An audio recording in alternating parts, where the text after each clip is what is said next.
Bom dia, igreja. Bom dia. Quero agradecer a oração de alguns irmãos que estiveram aí orando por mim. Estou ainda num quadro tomando antibiótico, mas esses últimos 3 domingos foram bem desafiadores por conta da garganta e tudo mais. Mas graças a Deus já estou melhorando e quero louvar a Deus pelo cuidado, carinho, a preocupação dos irmãos, especialmente as orações. Vocês que nos visitam hoje, se sintam muito bem-vindos, sintam-se em casa. Meu nome é Johan, eu tenho tido a oportunidade de ser um dos pastores dessa comunidade e tem sido um privilégio poder servir juntamente com tantos irmãos, né? Então, a ponte não algumas pessoas dizem assim, né? Geralmente a igreja é a cara do pastor, né? Ainda bem que a ponte ela é uma cara bem misturada de tantas pessoas que servem a Deus com alegria. Mas tem sido um privilégio poder caminhar com os irmãos. E você que está nos visitando, sinta-se de fato à vontade em casa. Esse é o desejo não só do meu coração, mas dos pastores e também de todos aqueles que fazem parte dessa família. Já foi falado no vídeo, o pastor Tiago frisou, mas quando a coisa é importante, nós temos que falar algumas vezes. Primeira coisa, então, próximo domingo, Dia das Mães. E nós então decidimos fazer um momento, um lugar decorado, ambientado, e você vai poder vir com a sua família, tirar foto e receber a foto, certo? Então nós contratamos aquele serviço de impressão de fotos para você trazer sua família e sair daqui com uma lembrança, com um mimo. Nós pedimos então que você possa, se é o seu desejo, chegar mais cedo. Então a partir de 9 horas nós estaremos funcionando com essa atividade.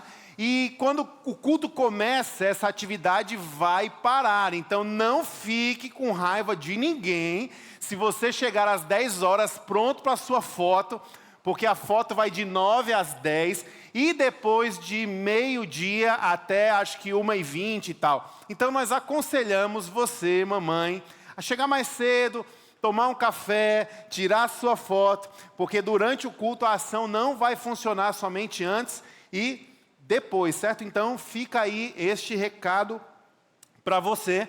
Teremos também isso acontecendo no culto da tarde. Então, se não deu tempo de manhã, tem o almoço, tem aquele momento em família, esteja no culto à tarde e você também vai ter a chance de fazer isso ou antes ou após o culto. E a segunda coisa, na brasa, homens, as vagas são limitadas, certo? Nós não podemos receber tanta gente, porque a programação ela é pensada para que nós possamos ter um tempo de comunhão. O sítio é limitado também no seu espaço. Os churrasqueiros que fazem o churrasco também não pode fazer churrasco para uma grande multidão. Então, se você não fez sua inscrição, faça. Mulheres, o tema desse Na Brasa é compromisso. Olha que tema bom. Então, se o seu marido precisa ouvir uma palavra nesse sentido, faça a inscrição dele, vai ser um tempo muito especial. E lá nós vamos conversar com os homens acerca de um plano ao longo do ano, no desenvolvimento dessa maturidade cristã do homem, o seu papel no mundo, em casa, no trabalho. Então, o Na Brasa vai ser um start daquilo que nós estamos pensando e sonhando para os homens da nossa comunidade. Eu quero convidar você a abrir a sua Bíblia, ligar a sua Bíblia em Atos capítulo 1. Nós estamos vivenciando e entrando agora numa nova série em cima do livro de Atos, a maior série da ponte. Serão quase 3 meses trabalhando este livro e vai ser um tempo muito, muito especial. Quero desafiar você a estudar este livro. Este livro, então, é a continuidade dos fatos, a vida da igreja, a igreja nascendo, após a ressurreição de Jesus.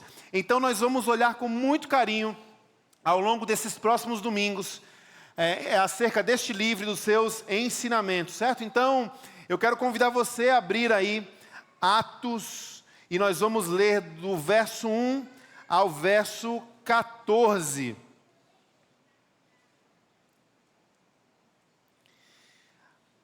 A Bíblia então diz assim: em meu livro anterior, Teófilo, escrevi a respeito de tudo o que Jesus começou a fazer e a ensinar, até o dia em que foi elevado aos céus, depois de ter dado instruções por meio do Espírito Santo aos apóstolos que havia escolhido.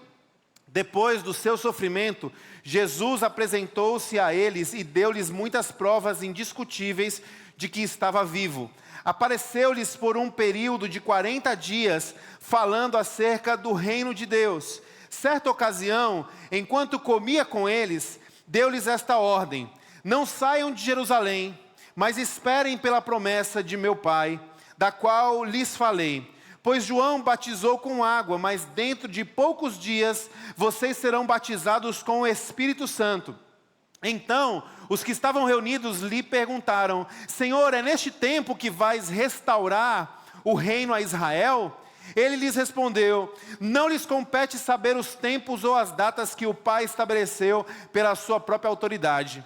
Mas receberão poder quando o Espírito Santo descer sobre vocês, e serão minhas testemunhas em Jerusalém, em toda a Judéia e Samaria e até os confins da terra. Tendo dito isto, foi elevado às alturas enquanto eles olhavam, e uma nuvem o encobriu da vista deles.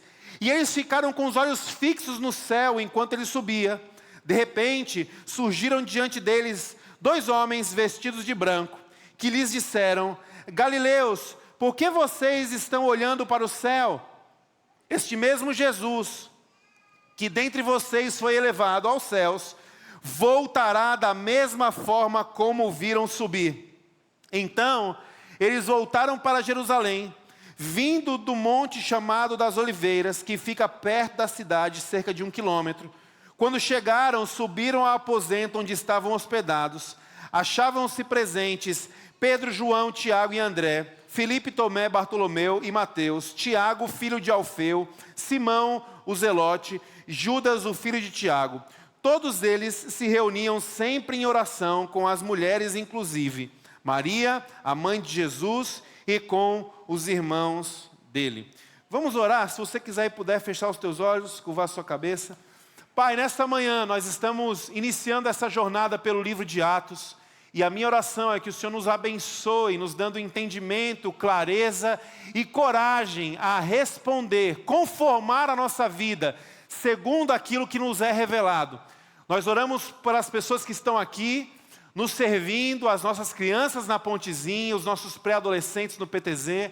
Oramos pelos irmãos que estão nos assistindo pela internet, que o Senhor também os alcance com essa palavra, e que à medida que o Senhor venha a falar conosco, que nós possamos responder à sua voz. Essa é a minha oração, em nome de Jesus, e a ponte diz, amém e amém.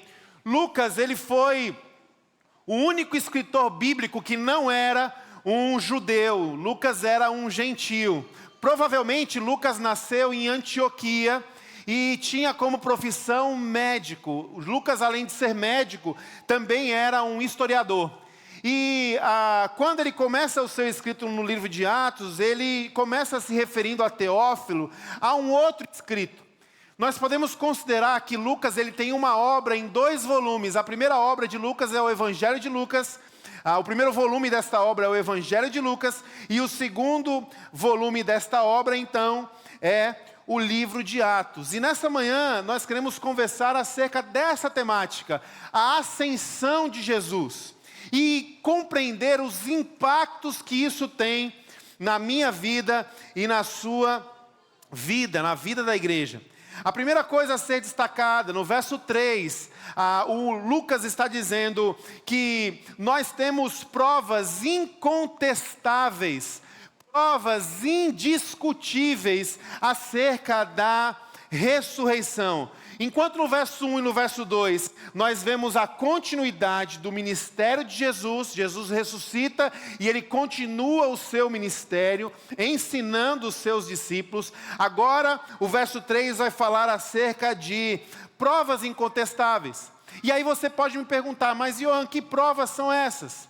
O apóstolo Paulo, escrevendo aos Coríntios, relata que Jesus, ele apareceu para mais de 500 discípulos. Esta é uma prova histórica. Nós temos também uma outra prova a partir da palavra de Deus, que Tomé, ele toca nas feridas de Jesus. E Jesus, ele come com os seus discípulos em algumas ocasiões, provando então que aqueles discípulos não estavam se relacionando com uma visagem, uma alma, uma coisa esotérica. Não, Jesus estava em um corpo material. Ele passou 40 dias ensinando os seus discípulos.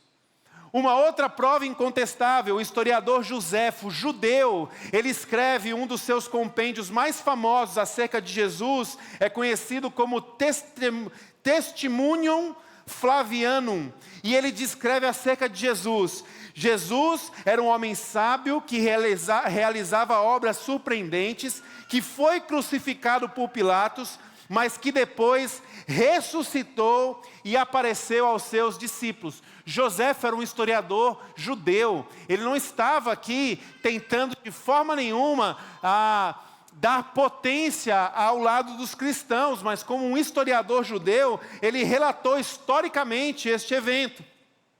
E por fim, o próprio apóstolo Paulo, que teve um encontro com Jesus no caminho de Damasco e teve a sua vida transformada.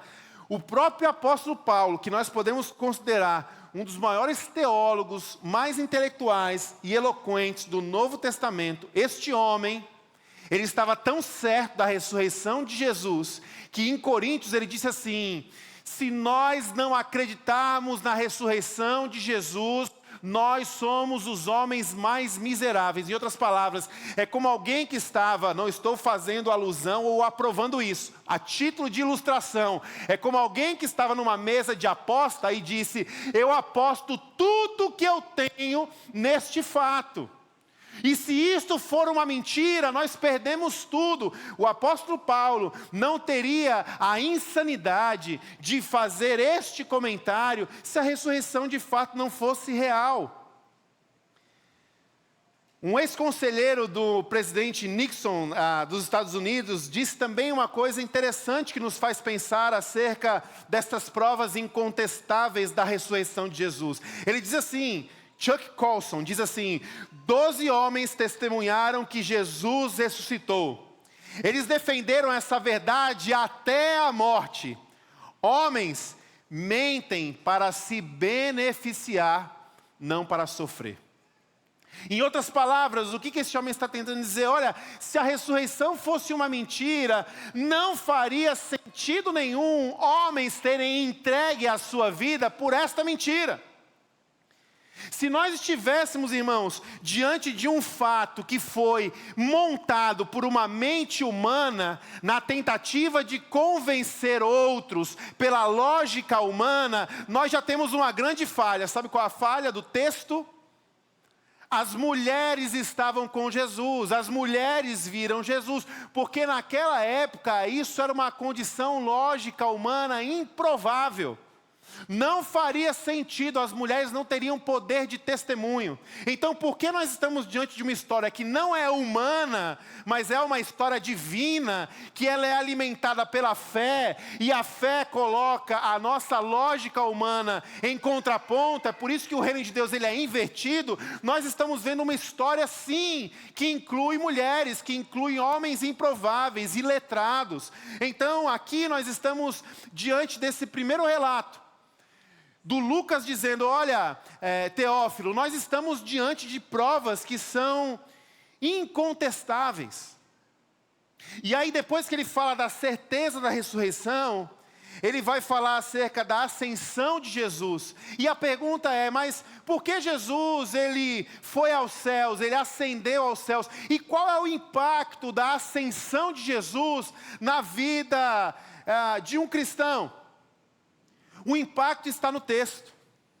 Para que o Espírito Santo pudesse vir e descer, Jesus Cristo precisaria ascender aos céus. Então, a ascensão de Jesus, ela é um ponto factível na história, que inaugura um novo momento na comunidade de Deus, onde este povo seria agora inundado, invadido, visitado pelo Espírito Santo de Deus. Então, aqui começa um novo momento na história do povo de Deus. E Jesus, ele fala sobre isso em alguns outros textos. João capítulo 7, verso 38 e 39.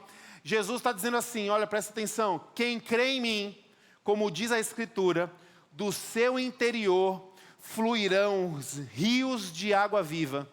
Ele estava se referindo ao Espírito que mais tarde receberiam os que nele crescem. Até então, o Espírito ainda não tinha sido dado, pois Jesus ainda não fora glorificado. Uma outra referência, João 16, do 7 ao 11 diz: contudo, afirmo que é para o bem de vocês que eu vou. Se eu não for, o conselheiro não virá para vocês, mas se eu for, eu o enviarei. Quando ele vier, convencerá o mundo do pecado, da justiça e do juízo. Do pecado, porque os homens não creem em mim. Da justiça, porque eu vou para o Pai, e vocês não me verão mais. Do juízo, porque o príncipe deste mundo já está condenado. Jesus, então, quando ascende aos céus, ele está cumprindo esta promessa, e ele está ascendendo para a descida do Espírito Santo. E aqui, então, nós começamos e devemos encarar a vida do povo de Deus como igreja a partir de uma nova dinâmica. A palavra dinâmica, ela vem do dínamos. Dínamos significa poder. E é interessantíssimo que em Atos, a descrição do Espírito Santo é um vento. A palavra é a palavra ruá, um vento poderoso, um sopro poderoso. É interessante olhar para esse contexto, porque à luz de Gênesis, quando o homem é criado, na plenitude, na perfeita imagem de Deus, esse homem, ele ganha vida a partir do sopro poderoso de Deus nas narinas do homem. A Bíblia diz que quando o mundo era vazio e sem forma, o Espírito de Deus, ele pairava sobre as águas. Nós temos a referência, então, do Espírito de Deus atuando desde o início na criação de tudo, e agora no homem ganhando vida. Quando eu e você, nós viramos as costas para Deus no jardim, a consequência disso é que nós perdemos então essa essência divina que nos fazia se comunicar bem com o nosso próximo, à luz de uma relação íntima e profunda com Deus. Hoje o mundo é considerado caído, e a expressão desse mundo caído é um homem vazio. É um homem que não tem mais sobre si esse sopro de Deus que o capacita a ter uma relação com o seu Deus. E essa relação, ela é expressa, evidenciada na forma como ele se relaciona com os seus semelhantes. Não é à toa que quando Jesus ensina, ele vai nos ensinar acerca da lei. Ele está dizendo o que é acerca da lei? Quais são as coisas mais importantes? Amar a Deus sobre todas as coisas e amar ao próximo como a si mesmo. Essas duas coisas, elas estão entrelaçadas. Agora aqui no livro de Atos, nós estamos vendo mais uma vez, a partir da ascensão de Jesus, o cumprimento de uma promessa onde o Espírito de Deus iria descer. E essa descida do Espírito Santo de Deus, ela é relatada como um sopro forte, um vento forte, um ruá. No Gênesis isso aconteceu, e agora mais uma vez isso está acontecendo. Assim como no início, a vida foi dada ao homem por meio de um sopro, agora em Atos nós estamos vendo o corpo de Cristo sendo formado. Jesus ascende aos céus, o seu corpo está sendo formado, e a vinda do Espírito de Deus é como mais uma vez esse sopro de Deus sobre a sua comunidade. Em outras palavras, sem o Espírito de Deus não há vida. Não adianta nós termos dogmas, doutrinas, tradições, disciplinas espirituais, não adianta termos costumes, não adianta termos práticas, não adianta termos culto, não adianta termos estrutura. O que a Bíblia está nos ensinando a partir desta promessa é que a centelha que dá origem à vida do cristão é o Espírito Santo. Se não houver Espírito de Deus, não há vida. E aqui nós temos uma dimensão muito limitada do que significa isso. E na tentativa de compreender melhor, nós podemos então falar em duas esferas. Quando eu falo sobre a vida por meio do Espírito, nós temos dois conceitos teológicos importantíssimos para nos alicerçar nessa caminhada, nesse entendimento. O primeiro é que todo crente ele é selado pelo Espírito Santo de Deus. Então, eu e você, nós não temos como tomar uma decisão por Jesus, nós não temos como nos arrepender, nós não temos como ter uma nova vida, sem a ação do Espírito de Deus. É isso que Jesus ensinou em João.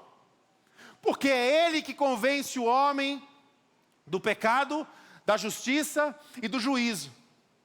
Então, primeira coisa que nós devemos entender e compreender aqui, é que a vinda do Espírito Santo é esse novo sopro de Deus sobre a vida de um homem e de uma mulher. E ele então, ele sela a salvação, ele sela a redenção de todo homem e toda mulher. Ele é a obra da salvação. Nós só somos salvos porque Deus decidiu na sua bondade, na sua graça, nos redimir. É obra do Espírito.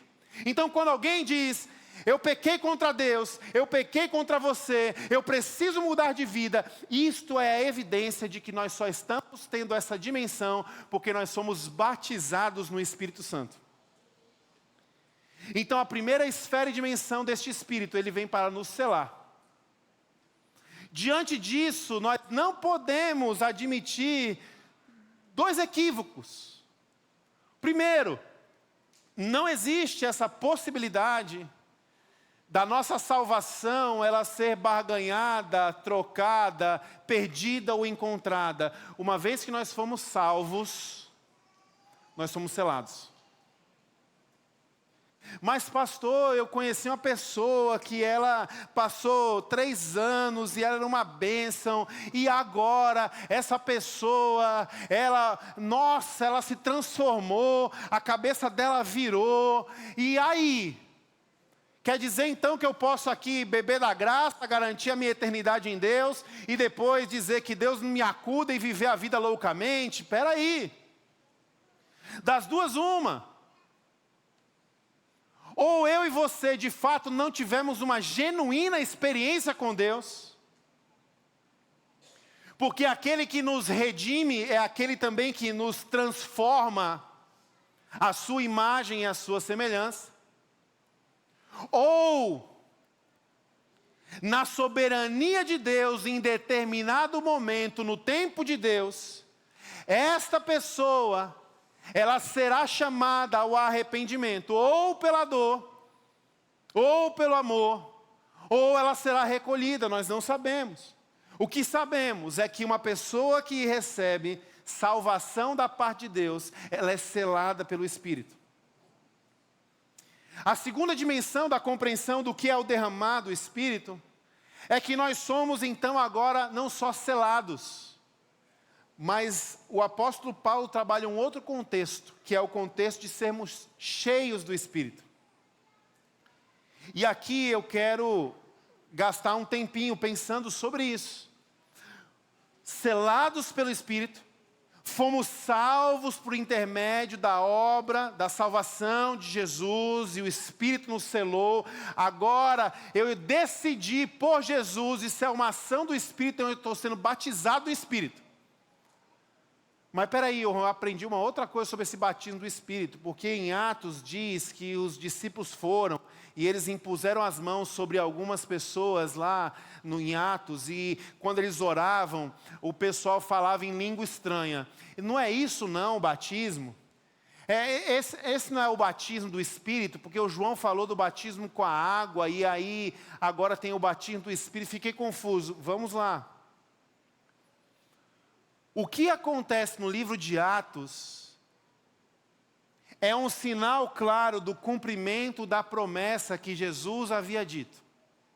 Receberão poder do alto e vocês serão minhas testemunhas em Jerusalém, Judeia, Samaria, até os confins da terra. Quando você olha para o livro de Atos e você percebe essa manifestação deles orarem por pessoas e essas pessoas falarem em línguas dos anjos, isso acontece exatamente nesses contextos. Acontece primeiro em Jerusalém, acontece em Judeia, acontece em Samaria, acontece nos confins da terra. Para quê? Para dar evidência de que essa promessa foi cumprida. Nós não podemos pegar esse texto e transformar isso numa doutrina para dizer que quem fala em línguas tem um espírito e quem não fala ainda não tem.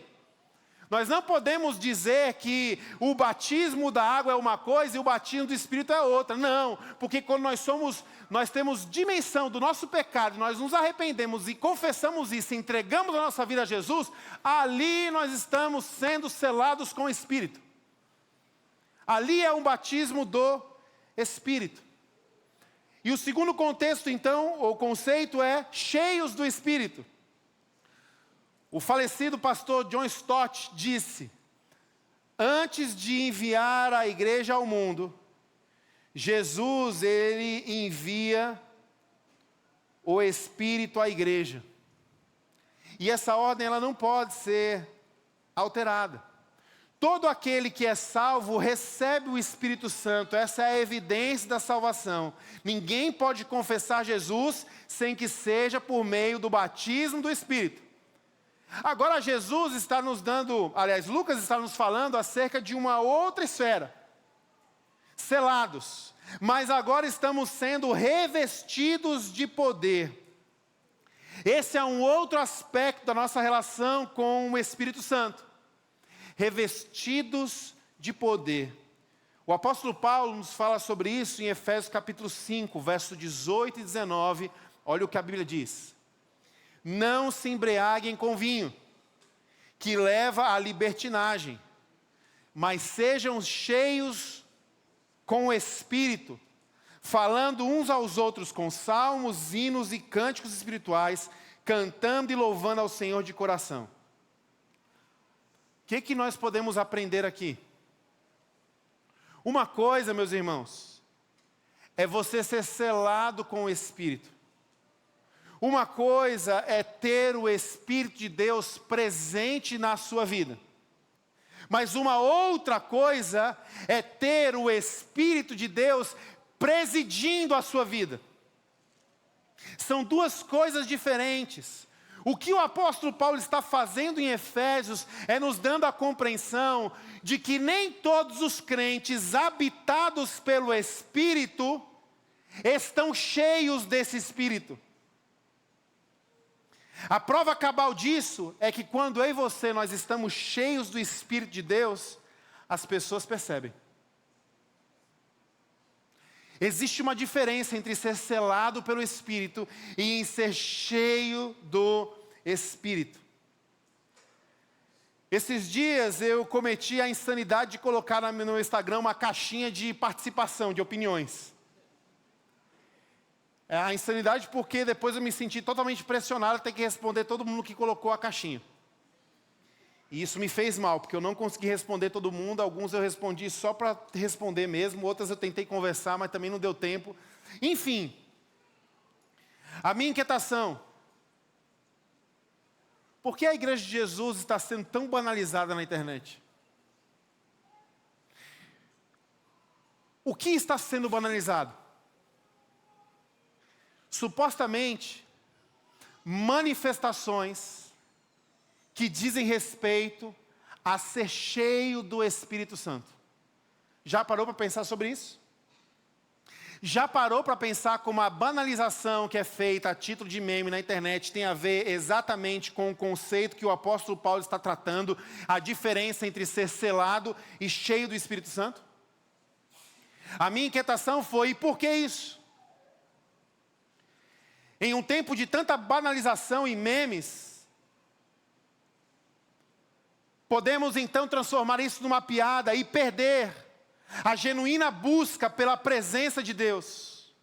Afinal, estamos dando risada nas redes sociais que estão cheias de memes, enquanto nós deveríamos chorar pelo nosso vazio do Espírito. Nós estamos rindo de uma caricatura que na verdade deveria denunciar a nossa omissão e a nossa ausência da presença de Deus e desse desejo de dizer: Deus, enche minha vida, enche-me com teu Espírito. Nós olhamos para isso e dizemos assim: olha aí que povo tolo, falando coisa estranha, fazendo coisa diferente. Irmãos, tem muita gente sim fazendo coisa errada e coisa diferente. Tem muita gente sim contribuindo para que a igreja se torne uma piada na internet. Mas nós não podemos entrar nessa onda de ficar consumindo essas coisas, rindo dessas coisas, reverberando essas coisas, enquanto a nossa vida está vazia do Espírito de Deus. Nós não podemos olhar para isso e dizer assim: porque eu não quero fazer isso, eu não vou buscar a Deus. Porque eu não quero me tornar uma chacota, eu não vou ter experiências com Deus. A pergunta então deste domingo é: você está cheio do Espírito Santo? A pergunta deste domingo então é: como está o seu tanque? Porque aqui nós estamos sendo descortinados a uma promessa que foi cumprida. O Espírito Santo de Deus, ele foi derramado. Aqueles que são salvos, eles são selados pelo Espírito. Isso não muda. Mas agora nós estamos diante de um desafio. E o desafio é: uma vez selado, estou cheio.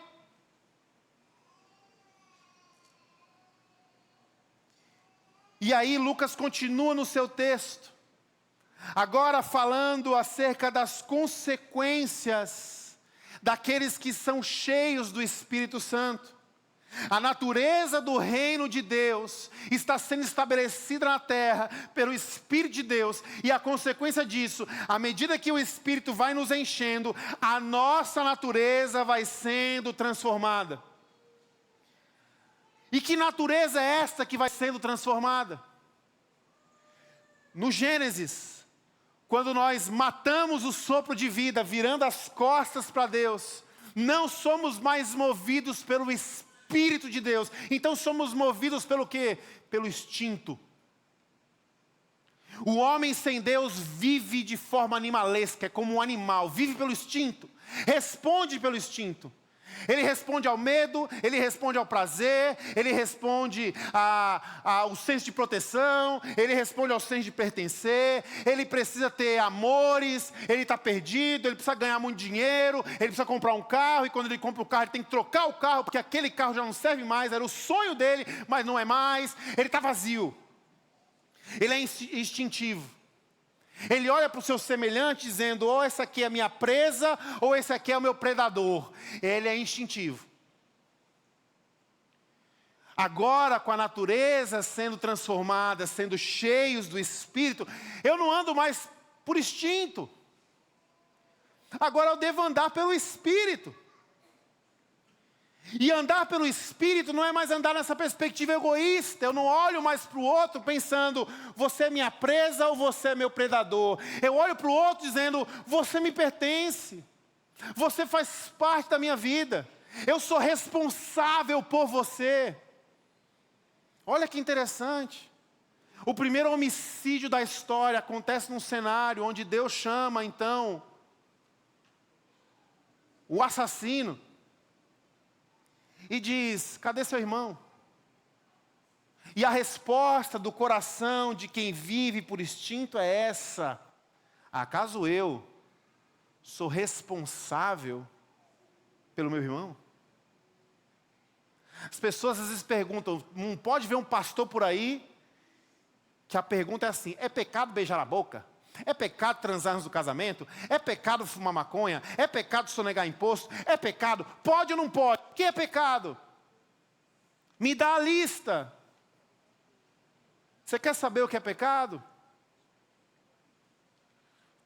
Toda ação de descompromisso para com o outro é pecado. Porque isso está deformando a imagem de Deus em você. O que é santidade? É o oposto do que é pecado. Toda ação responsável para com alguém é um sinal de santidade. Toda ação de sacrifício para com outro é um sinal da imagem e semelhança de Deus que está habitando em nós. Uma igreja que ela é cheia do Espírito Santo, ela precisa gastar muito mais a sola do seu sapato, a palma das suas mãos, o dinheiro do seu bolso, do que os assentos do auditório. Por quê? Porque a nossa natureza agora está sendo transformada conforme a natureza de Deus. E Deus é doador da vida, Deus é compartilhador da vida, Deus não retém vida. Precisamos então agora desejar experiências que são sim sobrenaturais. Aonde? Na montanha, na duna, no prédio? Não. Fecha a porta do seu quarto, ali no secreto, busca a presença do seu Deus. A gente olha para essa internet, essa desgraça de rede social, e o que a gente mais vê é uma igreja que está morrendo e virando uma caricatura, e a guerra é entre si. É irmão mordendo irmão, é irmão matando irmão, e a arma sabe qual é? Informação, conhecimento, doutrina, argumentação, em nome de Jesus. Quando nós somos cheios do Espírito Santo de Deus, nós saímos do campo do engalfinhamento, da briga, do discurso, e nós começamos agora a amansar e a reconectar pessoas no campo das nossas experiências com Deus. Em outras palavras, você não vai ter a capacidade intelectual de conseguir entender o que é graça e perdoar alguém. Sabe quando você vai conseguir entender o que é graça e perdoar alguém? Quando você tiver experiência com Deus, da graça de Deus que você foi perdoado. Aí no campo da experiência, a sua vida com Deus ganha poder. E que poder é esse? Que Lucas está dizendo, Jesus prometeu, dizendo, vocês receberão poder, né?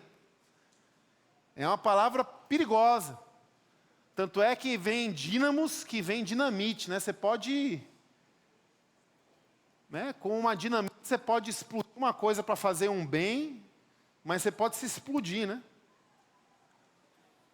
À luz do Evangelho, o que significa receberão poder? Vamos olhar para Jesus. Jesus recebeu poder. Ele foi para onde? Para a cruz do Calvário. Em outras palavras, irmãos, as experiências com Deus, elas vão nos revestir de poder para que nós possamos morrer. Morrer, eu lá quero morrer, meu amigo. Se você não tem uma causa clara para morrer, você não tem uma razão clara para viver. Só na experiência com Deus que nós recebemos esse poder de morrer, nós vamos poder entender a dimensão do que é perdoar, do que é servir, do que é testemunhar, do que é amar, do que é interceder, do que é doar, do que é compartilhar, do que é sacrificar. Estas são evidências de quem está cheio do Espírito de Deus e de quem está revestido do poder. Sem esse poder, eu e você seremos omissos e infrutíferos. Um teólogo pouco conhecido, francês, chamado Martin Achard, ele diz o seguinte: A evangelização do mundo não é principalmente uma questão de palavras ou ações. É uma questão de presença.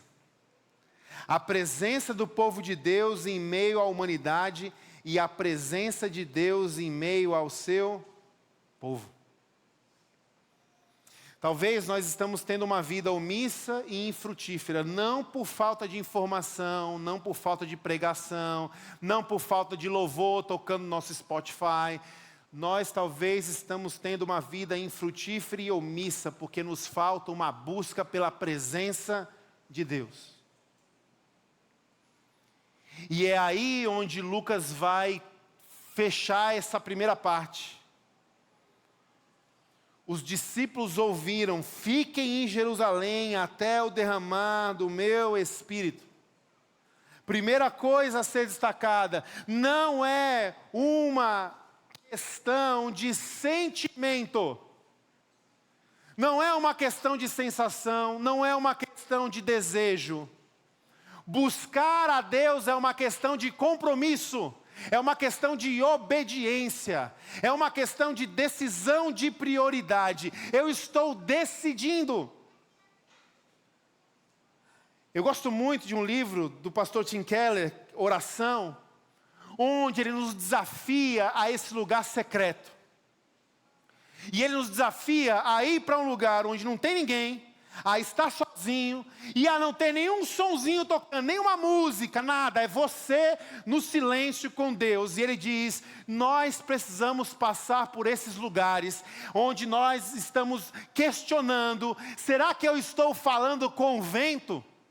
Será que eu estou falando com o acaso? Será que tudo isso existe? E ele fala que nós precisamos ter esse tipo de experiência.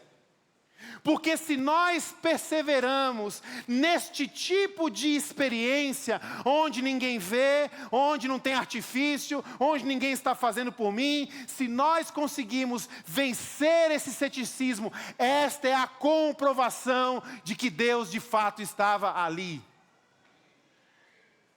Esta é a comprovação de que nós sim somos ouvidos por Ele. Então nós precisamos olhar para esse movimento desses discípulos. Olha que interessante, burburinho em Jerusalém. Aqueles homens, eles não eram daquela cidade. Eles eram galileus, da Galileia. Eles eram um corpo estranho em Jerusalém, estava acontecendo um movimento, muita gente inquieta. Jerusalém não era um lugar confortável para estar. Ficar num quarto sozinho, de joelhos, talvez não seja um lugar confortável para você estar. Tentar se concentrar em Deus e pensar nele e debruçar sobre a palavra dele e abrir o coração para ele, talvez não seja uma coisa confortável, mas não é uma questão de conforto, é uma questão de compromisso. Porque nós queremos ser cheios do Espírito. Eles perseveraram em oração, unânimes. Nós precisamos, como igreja, retomar essa busca. Eu preciso buscar isso. Eu quero ser, Senhor, revestido desse poder. Jeremias 29:13, a Bíblia nos relembra sobre isso. Vocês me procurarão e me acharão quando me procurarem de todo o coração. Quais são os impactos práticos da ascensão de Jesus na vida de um cristão? Aspectos práticos. A primeira coisa, a ascensão de Jesus repara a nossa relação de intimidade com Deus. Porque Jesus ascendeu, o Espírito desceu. Agora que nós somos cheios do Espírito, nós estamos mais uma vez íntimos e conectados com Deus. Minha vida não está mais na base do instinto. Eu não preciso mais olhar dizendo assim: eu vou ser feliz se eu tiver o dinheiro, se eu tiver a fama, se eu tiver o poder, se eu tiver sexo. E quanto mais dessas coisas, mais feliz eu serei. Não. O nosso caminho é deixar o mundo para trás. E eu vou deixando o mundo para trás, não como alguém que está indo para um lugar de mutilação. Eu estou indo, deixando o mundo para trás, porque eu descobri em Jesus algo maior do que o mundo.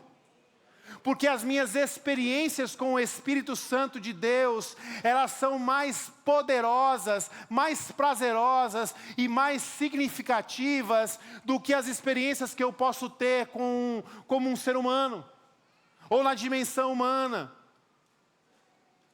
Eu me lembro demais, um dia que eu fui extremamente impactado pela minha esposa. Todas as vezes que ela saía do trabalho, ela me ligava e a gente ia conversando no caminho. Ela vinha de carona com o pai dela, a gente vinha conversando.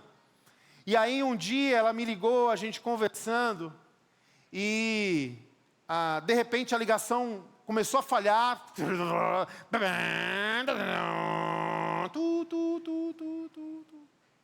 Rapaz. Liguei, parado. Liguei, nada. Daqui a pouco a minha esposa me liga o telefone da minha sogra.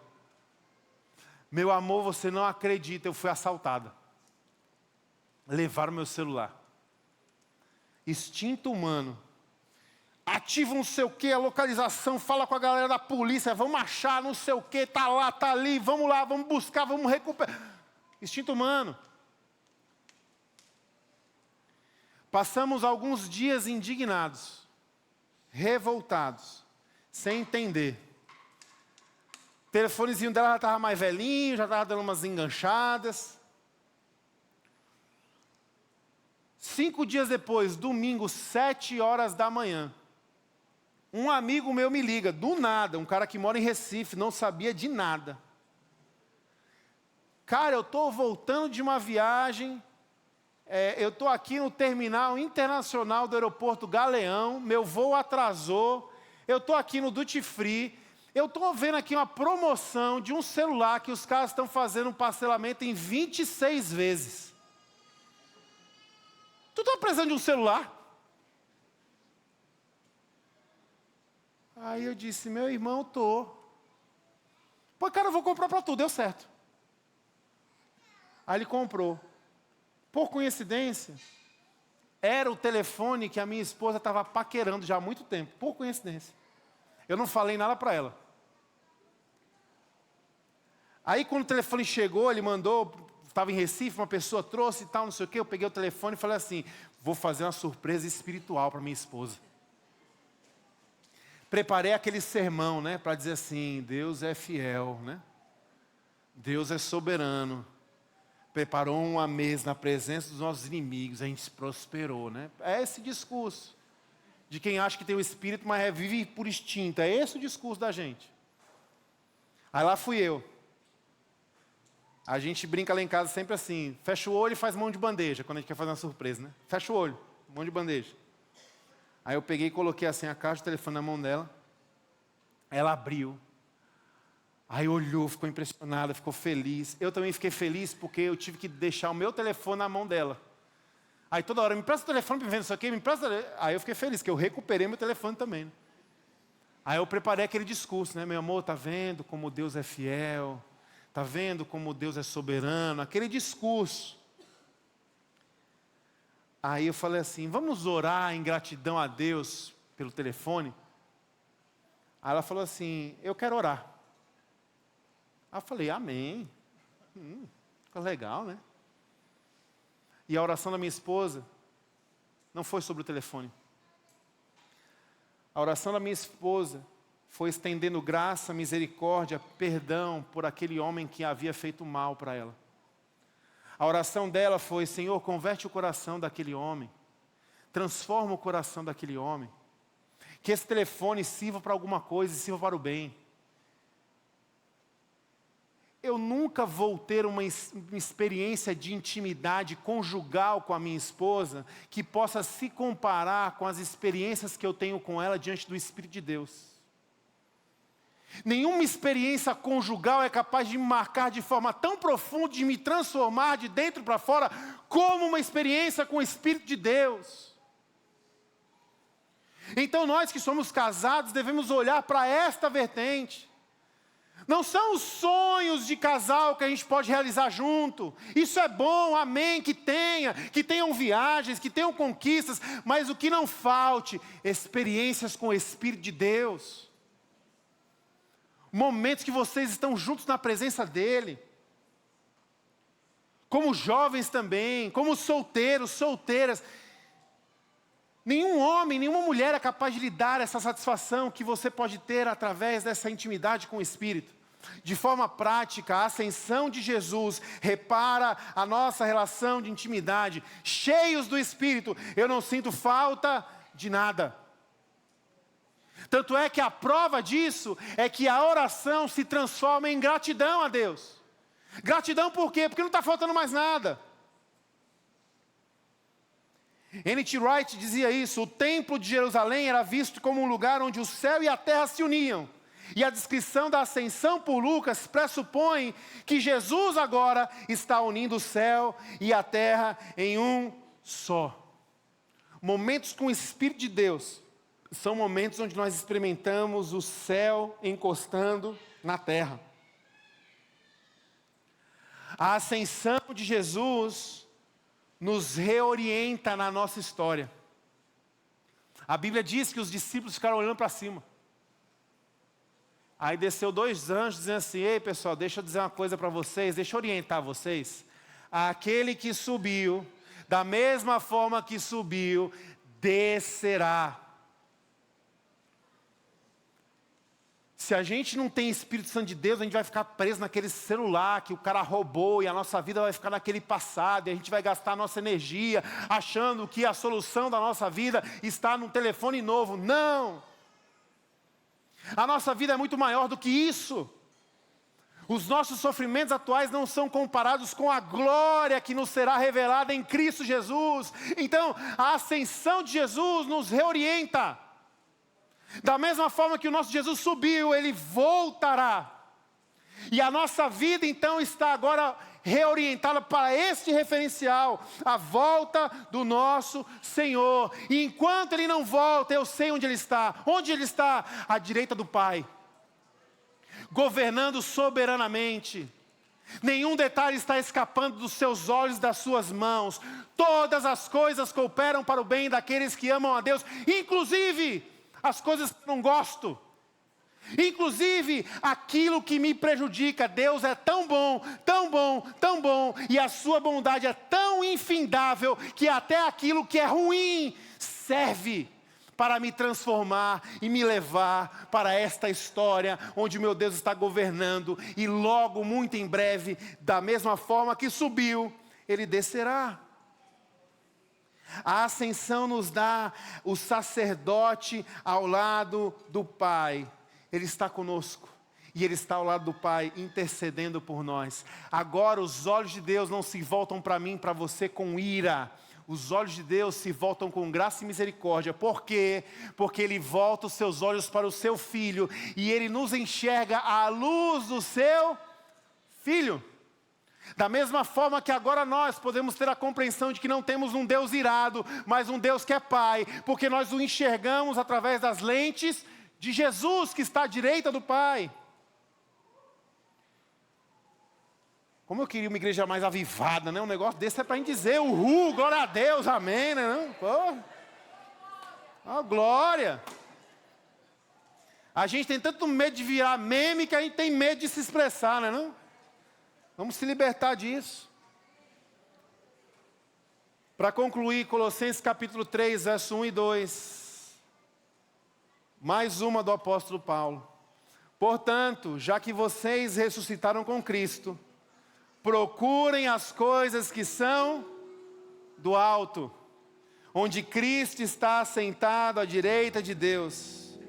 Mantenham os seus pensamentos nas coisas do alto e não nas coisas terrenas. Eu queria concluir com você nesta manhã, nesse desafio.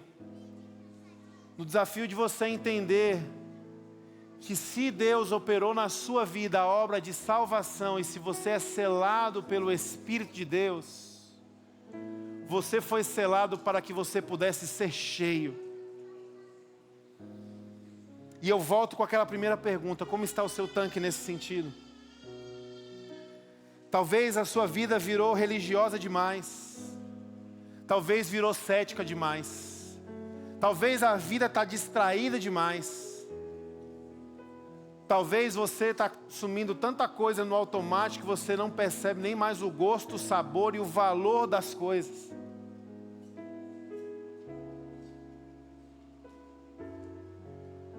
E hoje nós estamos sendo chamados para voltar para a essência. Para voltar para aquele lugar de intimidade com Deus. Para dizer: Deus, enche a minha vida. Me dá experiências com o Senhor. Experiências com a Tua graça. Que perdoa os meus pecados. Experiência com a unção que me dá a alegria, a força, o vigor para testemunhar do amor de Deus.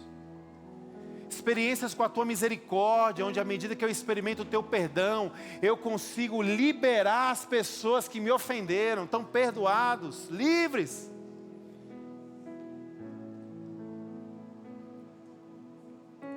Experiências que você começa a anunciar Jesus com a sua vida. Não são só palavras, não são só ações, mas é uma evidência de que Deus está vivendo em você. Gente que vive diferente. Gente que olha para o outro diferente. Talvez você está atolado porque a sua cabeça está atolada nas coisas terrenas. E nessa manhã talvez o Espírito de Deus te chamou para dizer: ei, a cabeça tem que estar nas alturas. Eu queria lhe dar um momento de oração na presença de Deus, para que você pudesse responder a Ele diante desta palavra. E nós vamos cantar. E nesse momento de cântico, o intuito é que você possa derramar a sua vida diante de Deus. Se colocar diante dEle. Se está vazio, clame dizendo: Senhor, eu sou Teu, eu te pertenço, eu quero ser cheio do Senhor.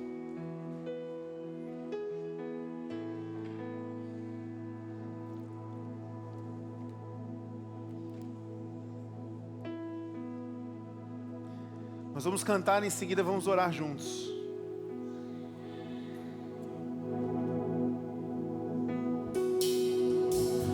Espírito,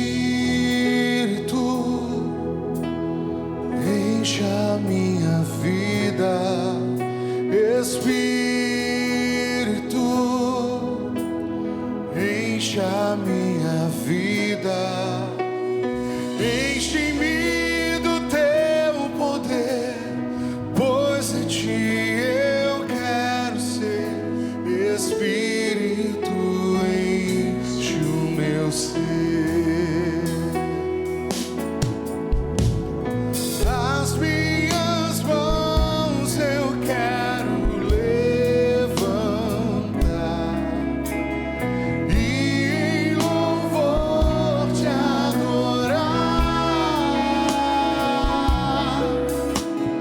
Meu coração eu quero derramar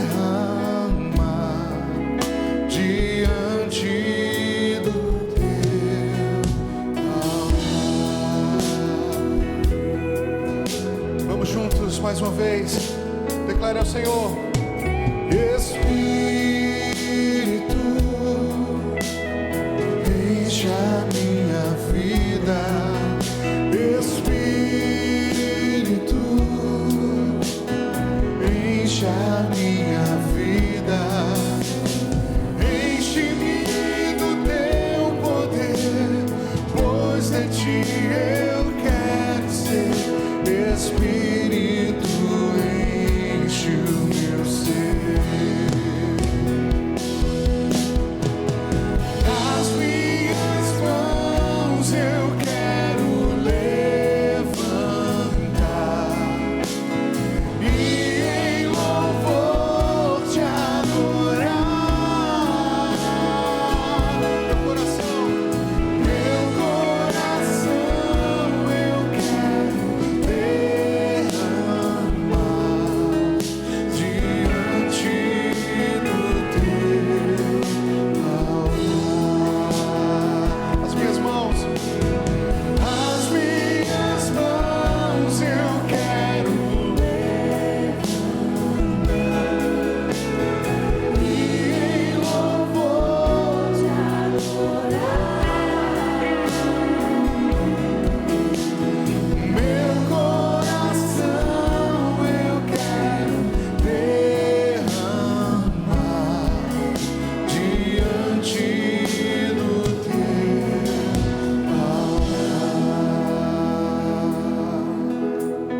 nossa oração é para que esse sopro poderoso, o sopro de Deus, Teu Espírito, Ele possa nos encher mais uma vez. É que esse sopro possa preencher os vazios da nossa alma. E que nós possamos não mais desprezar, mas priorizar a experiência com o Senhor, o tempo de busca, o compromisso, a obediência. Nós não queremos ficar distraídos, Senhor, rindo de tanta banalização que está acontecendo. Porque nós precisamos nos entristecer com esse vazio, Senhor, a começar nas nossas vidas. Por isso nós queremos nos apresentar a Ti, dizendo que nós não temos outro lugar para ir, pois só Tu tens as palavras de vida eterna. Nós queremos ser aqueles que andam com os pés no chão, sentindo as necessidades e as dores desse mundo, se compadecendo, servindo, se doando, abençoando, mas a nossa cabeça está nas alturas, os nossos olhos estão fitos em Jesus, autor e consumador da nossa fé. Que o Senhor encha as nossas vidas, e que as pessoas ao nosso redor sejam abençoadas por um transbordar do Teu Espírito. Que as nossas relações a partir dos nossos lares sejam marcadas por esta doce e poderosa presença. Que os nossos filhos recebam de nós o maior legado, que é esse Evangelho vivo, que nos transforma diariamente. Não para uma vida perfeita, mas para uma vida rumo à bondade. Que quando erra pede perdão, que quando tem a oportunidade de um caminho diferente, assim o faz para a glória do Teu nome. Continua derramando sobre nós essa graça, essa sensibilidade, e que essa palavra seja uma semente poderosa, que encontre um lugar no nosso coração e que ela cresça como uma árvore frondosa.